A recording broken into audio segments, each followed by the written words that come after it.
Իսրայելը քաչ գիտակից ժողովրդակրթության կարևորության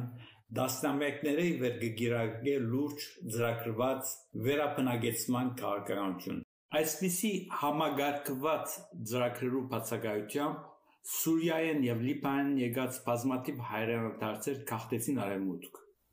Մինչ ուրիշներ, հատկապես ոչ որակյալ աշխատողներ, անկարող հոգալու Երևանի մեջ ապրելու ծախսերը ըստիված վերադարձան իրենց ծննդավայրերը։ Իսկ Արցախի համայնքները առանց պետական ռազմավարական ծրագրի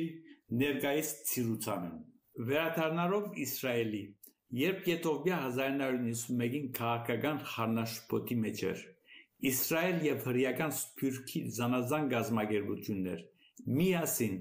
մանրակրկիտ կերպով ծրագրեցին, ֆինանսավորեցին եւ իրականացուցին Սողոմոն գործողությունը։ Այս ծրագրով 40 օդանավներ անընդհատ թռիչքներով, ետփող-նիփող օդաչուներով 36 ժամվա ընթացքին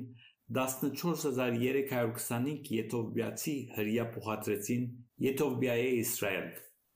Նշեմ, որ այս քաղաքականները մեծամասնությամբ հողագործներ էին, այդպես որ վերաբնակեցում են անտին, կառավարությունը եւ իրենց սփյուռքյան գազམ་ագերբությունները համագործակցաբար ապահովեցին այս քաղաքականներուն դեղավորումը հարմար շրջաններու մեջ,